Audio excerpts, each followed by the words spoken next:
அனைவருக்கும் வணக்கம்.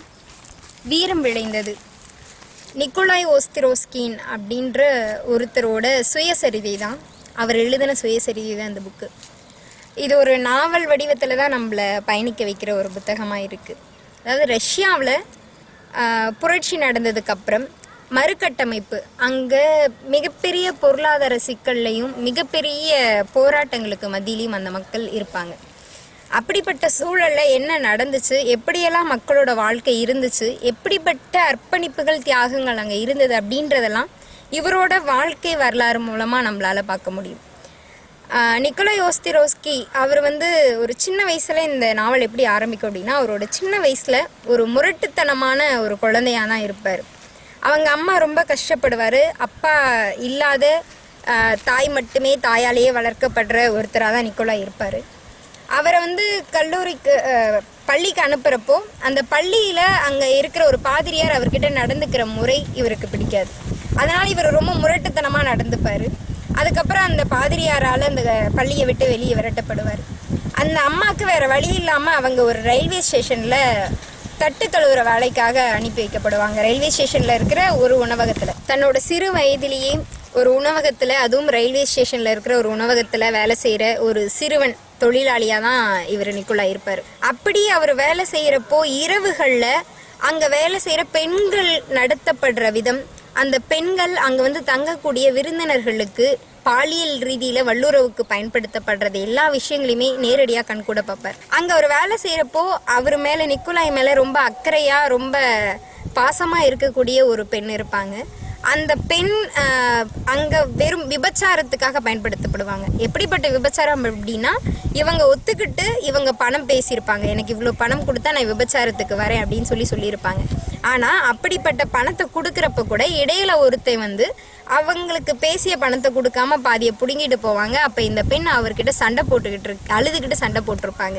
என்னோட உடம்பை கொடுத்து தான் நான் இந்த பணத்தை சம்பாதிக்கிறேன், எனக்கு வேற வழி இல்லை, ஏன்னா என் குடும்பத்தை நான் காப்பாற்றணும். ஆனால் என்னோட வழியை கூட இவன் மறைச்சு என் வழியிலேருந்து பணத்தை பிடுங்கிக்கிட்டு போகிறான் அப்படின்னு அந்த பொண்ணு தனியாக உட்காந்து அழுதுகிட்டு இருக்கிறத மறைஞ்சிருந்து நிக்கோலாய் பார்ப்பார். இப்படிப்பட்ட அவரோட சின்ன வயசில் அவரோட மனசுக்குள்ளே பதிஞ்ச ரொம்ப கொடூரமான நினைவுகள் எல்லாமே தான் அவரை மிக உறுதியான ஒரு தோழராக பிற்காலத்தில் நிற்க வச்சிருக்கும். நிக்கோலாய் சின்ன வயசுல இருந்தே ஒரு இசைக்கருவியை வாசிப்பார். அந்த இசை மேல மிகுந்த ஆர்வம் இருக்கிற நிக்கோலாய் வாசிக்க ஆரம்பிச்சா அந்த ஊர்ல இருக்கிற அத்தனை பேருமே அவரை சுற்றி தான் வந்திருப்பாங்க, குறிப்பா பெண்கள். அந்த அளவுக்கு ஒரு இசையில இருக்கிற ஒரு கலைஞனாகவும் நிக்கோலாய் இருப்பார். இப்படிப்பட்ட ஒரு சிறு வயதுல ஒரு கலைஞனா, ஒரு குறும்புத்தனமான, ஒரு முரட்டுத்தனமான இருக்கிற ஒரு நிக்கோலாய் எப்படி பிற்காலத்தில் ஒரு உறுதிமிக்க போராளியாக மாறுறாரு அப்படின்ற ஒரு கதையை ரொம்ப அழகாக இதில் கொண்டு வந்திருப்பாங்க. நிக்கோலாய்க்கு ஒரு தோழரோட அறிமுகம் கிடைக்கும். அவரும் ஒரு தொழிலாளி மக்கள் மத்தியில் வேலை செய்யறதுக்காக வந்திருக்கிற ஒரு தோழரோட அறிமுகம். அந்த தோழரை ஒருத்தன் பிடிச்சி கொல்ல போயிருப்பார். அதாவது காவலர்களால் அந்த தோழர் சுட்டு கொல்ல போகிற சமயத்தில் அந்த தோழர் காப்பாற்றப்படுவார். அந்த தோழரை பிடித்து வைத்திருக்கிற அந்த காவலர் சுட்டு கொல்லப்படுவார். எப்படி ஒரு நிமிடத்தில் இந்த மாற்றம் ஏற்பட்டதுன்னு பார்த்தா, அந்த இடத்துல சிறுவனாக இருந்த நிக்கோலாய் கையில் தான் அந்த துப்பாக்கி இருக்கும். நிக்கோலாய் தன் கூட பழகிய ஒருத்தரை காப்பாற்றணுங்கிற ஒரே ஒரு காரணத்துக்காக தான் அந்த காவலரை சுட்டு கொண்டுட்டு அந்த தோழரை காப்பாற்றுவார். அப்போது நிக்கோலாய்க்கு போராட்டம்னாலோ இல்லை மக்கள் மத்தியில் இருக்கிற சமத்துவம், ஏற்றத்தாழ்வு, இது எல்லாத்த பற்றியும் எந்த ஒரு கருத்தும் இருக்காது. ஆனால் இப்படி ஆரம்பிக்கிற நிக்கோலாயோட வாழ்க்கை பயணத்தில் சிறு வயதிலே ஒரு காதலும் இருக்கும். அந்த சின்ன காதல் மத்தியில அந்த பெண் பணக்கார வர்க்கத்தை சார்ந்த ஒரு பெண்ணா இருப்பா. ஆனாலும் நிக்கோலாய்க்கு அந்த பெண் மேல காதல் இருக்கும்.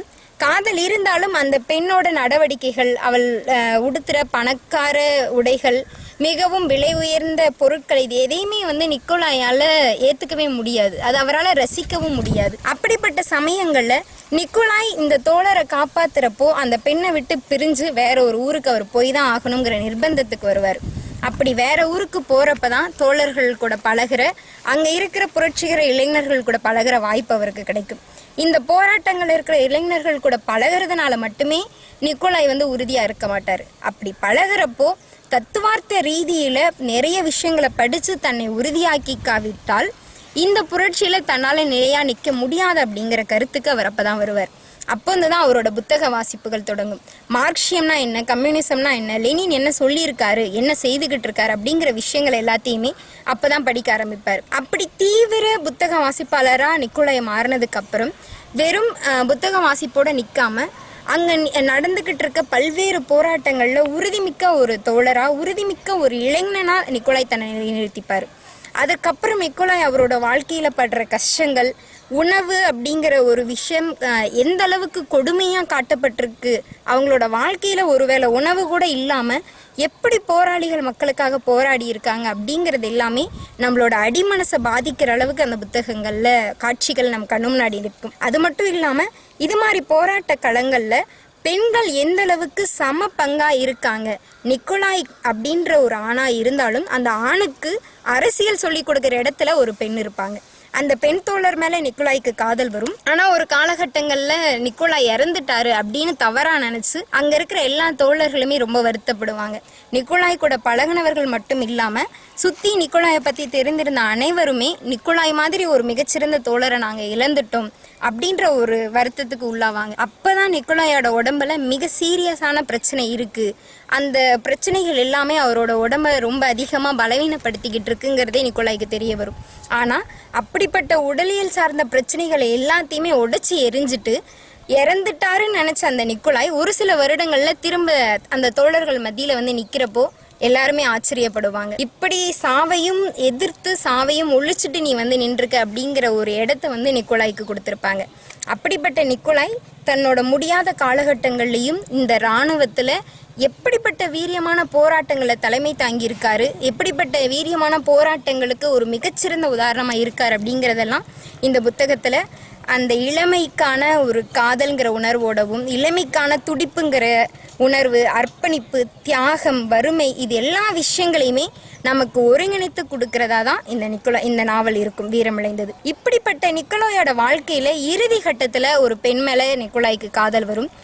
அந்த பெண் ஒரு போராளியாவோ இல்லை ஒரு புரட்சிக்காரியாவோ இல்லை ஒரு அரசியல் தளத்தில் இருக்க ஒரு பெண்ணாவோ இருக்க மாட்டாங்க. ஆனால் அந்த பெண் நிக்கோலாய் திருமணம் பண்ணிக்கிட்டதுக்கு அப்புறமா நிக்கோலாயால் வளர்க்கப்படுவாங்க. ஒரு சிறந்த போராளியா, ஒரு சிறந்த புரட்சிக்காரியா நீ இருக்கணும் அப்படிங்கிற தன்னோட ஆசைகளையும் தன்னோட உரிமைகளுக்காக, அதாவது ஒரு பெண்ணோட உரிமைகளுக்காகவே போராட வேண்டிய தேவைகள் இருக்குங்கிறதையும் நிக்கோலாயால் அந்த பெண் கற்றுக்குவாங்க. அப்படிப்பட்ட நிக்கோலாய் தன்னோட இறுதி காலங்களில் 12 வருஷம் படுத்த படுக்கையாயிருவார். 12 வருஷம் படுத்த படுக்கையானதுக்கு அப்புறமும் அந்த பெண், அவரை திருமணம் செய்து கொண்ட அந்த பெண் தோழர் அரசியலை கற்றுக்கிட்டு கம்யூனிசத்தில் ஊன்றி நின்று அடுத்தடுத்து மேலாக ஒரு சிறந்த கம்யூனிச தோழராக, ஒரு சிறந்த போல்ஷ்விக் தோழராக மேலே போயிருப்பாருங்க. இது வந்து நிக்கோலாயோட இறுதி காலகட்டத்தில் மிகப்பெரிய சந்தோஷத்தை கொடுக்கும். இப்படி தன்னோட இறுதி காலகட்டம் 12 வருடம் படுத்த படுக்கையாக தன்னோட 2 கண்களிலுமே பார்வையை இழந்து தன்னோட நரம்பு மண்டலம் முழுவதுமாக சிதைக்கப்பட்டு தன்னோட நோய்க்கு எந்த ஒரு மருந்தே கிடையாது, மருத்துவர்களே இது என்ன வியாதி அப்படின்றத கூட கண்டுபிடிக்க முடியாத அளவுக்கு ஒரு வியாதியால் பாதிக்கப்பட்ட நிக்கோலாய் கண்ணு தெரியாத சமயத்துல எழுதப்பட்ட நூல் தான் இந்த வீரமிழைந்தது. அப்படி கண்ணு தெரியாத சமயத்திலையும் தன்னோட சுயசரிதியை அவர் எழுதி முடிச்சதுக்கு அப்புறமும் முதல் முறை அவர் எழுதி முடிச்ச புத்தகம் காணாம போயிரும். அப்படி காணாத போனதுக்கு அப்புறமும் அவர் மனசுடைஞ்சு போய் இவ்வளோ கஷ்டப்பட்டு எழுதின ஒரு புத்தகம் கிடைக்கலையேன்ற வருத்தத்தில் இருக்க மாட்டார். திரும்பவும் முதல்ல இருந்து இதே புத்தகத்தை எழுதியிருப்பார். இந்த புத்தகத்தை எழுதி ரஷ்யாவோட போல்ஷ்விக் கட்சிக்கு அனுப்பியிருக்கப்போ அங்கேருந்து அவருக்கு வந்த செய்தி, இந்த புத்தகத்தை ரஷ்ய போல்ஷ்விக் கட்சி வெளியிடும் அப்படிங்கிற ஒரு செய்தி தான் அவரோட வாழ்க்கையில் அவருக்கு கிடைத்த கடைசியான இறுதியான மிகப்பெரிய சந்தோஷம் அப்படின்றத குறிப்பிட்டிருப்பார். இந்த புத்தகத்தை படிக்கிறப்போ புரட்சிங்கிறதும் போராட்டம்ங்கிறதும் எப்படிப்பட்ட அர்ப்பணிப்புகள் மூலமாக வந்திருக்கு, எப்படிப்பட்ட கொடுமைகள், எப்படிப்பட்ட சூழல்களில் மக்கள் புரட்சியின் பக்கம் ஈர்க்கப்பட்டிருக்காங்க, எப்படிப்பட்ட உறுதியான போராட்டங்கள் இளைஞர்களால் முன்னிறுத்தப்பட்டிருக்கு, இது மாதிரி போராட்டங்களை பெண்களுக்கான சமத்துவம் எப்படி இருக்குது, பெண்கள் தலைமை எப்படி இருக்குது, பெண்கள் தலைமை தாங்கி நடத்தக்கூடிய விஷயங்கள் எப்படி இருக்குது அப்படின்றதெல்லாம் ரொம்ப அழகாக கண்ணு முன்னாடி கொண்டு வந்திருப்பாங்க. இந்த நாவலை படிக்கிறப்போ நம்ம கண்ணு முன்னாடி தெரிகிறது எல்லாமே அந்த இளைஞனோட உறுதியும் அந்த இளைஞன் எப்படி புடம் போடப்பட்டிருக்காங்கிற விஷயமா தான் இருக்கும். கண்டிப்பாக வீரமிழைந்தது புத்தகத்தை படிங்க. படித்ததுக்கப்புறம் அதை பற்றி விவாதிப்போம். நன்றி.